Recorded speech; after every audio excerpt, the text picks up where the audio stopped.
the finished planter. It came together much more quickly than I expected it to. Not all of these blocks come from the same source. I actually obtained them from a few different places. I got several for free through OfferUp. I think I bought some from Lowe's and some from Home Depot. So I've been putting off kind of building it because I wasn't sure how to address one big issue, and that is the fact that this back wall, this back base, I guess, is all more narrow. I don't know if you can perceive, but they're not as deep as these ones. They're just a little bit more narrow.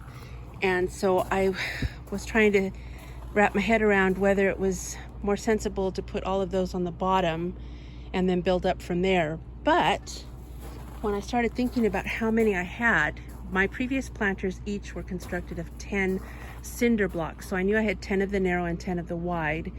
And I realized that that whole back pyramid is made up of 10 blocks. So that's what I did. I used the 10 narrow ones to make up the back pyramid, and then I used the remaining 10 to build the front. And they're not all exactly the same. For example, the opening on this one's a little smaller. This one has a little bit thinner of a wall. But I also was trying to hide some odd things, like this one's got a chip in it.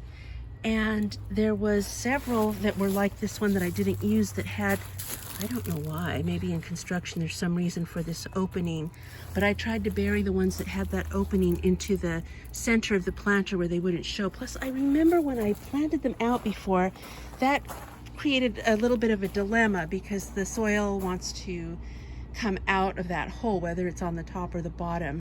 This is not set in stone, as they say. I don't use adhesive, although I've seen other video instructions for building these that recommend using an adhesive. I've two reasons: don't want to spend the money, also am lazy. And I figure with the lazy part, that'll help in the future too if I ever need to dismantle it. I don't know how that'll play out. Like, I don't know, maybe if we have an earthquake, that'll be a problem, we'll see. But I didn't have any problems before. I think when some of the plants started to get a little large, the planters did shift a little. But I also didn't do something with these that I'm going to do this time, and that is I'm not going to run the soil all the way down to the bottom. And I really don't want to have any of my plants root all the way down to the bottom. So I have a couple of ideas in mind. Just creating a little basic, like a chicken wire or metal grid kind of a frame to make a little interior planter so that the soil kind of stays just within that cell.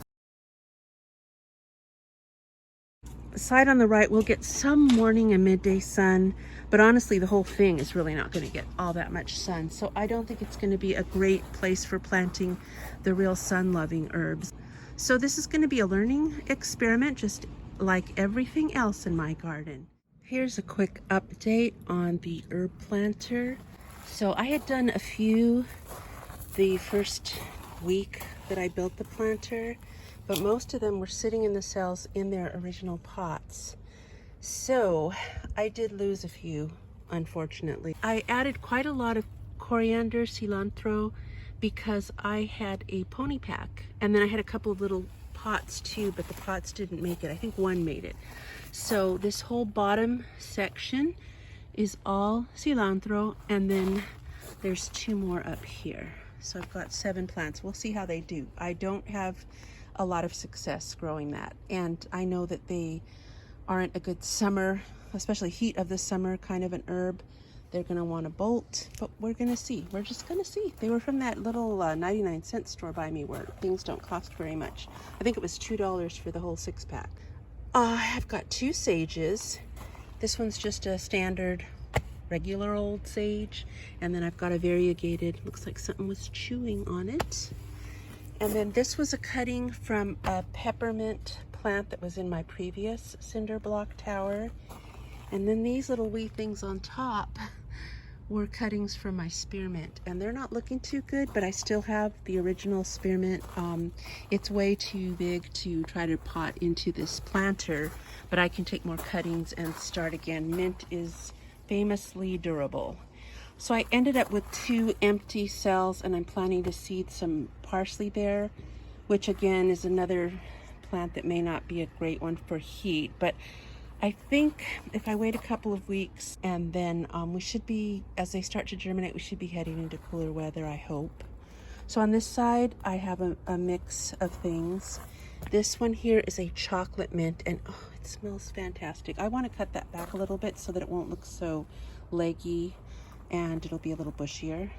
And then these are basil plants that I grew from cuttings from plants that I already have out in my garden, and they seem to be doing pretty well.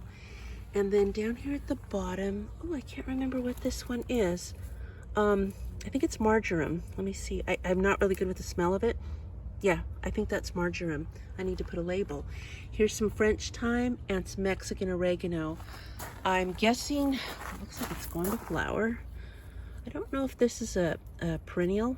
I know I've grown regular oregano and it's a perennial, and it gets very big and overgrown, so I don't know what this one's habit is, but we're gonna find out. And I didn't put some herbs that I have in this planter because one thing I learned from having the previous Cinderblock planter is that some herbs are just way too hardy to make much of a life for themselves in this apartment complex. They want to sprawl out in a ranch home. Well, I know I'm going to want to put some of my herbs into pots, and I'm guessing I'll just dot those pots around the garden, not necessarily here with the tower, but around the garden. So that is the herb planter.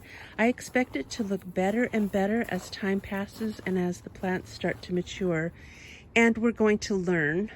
By we, I mean I don't think I've grown sage before, at least not for quite a while, and it was probably during my early learning years where I killed lots of stuff without really taking note of what I was doing right or wrong. Some of these others are new, the marjoram. I'm familiar with the basil.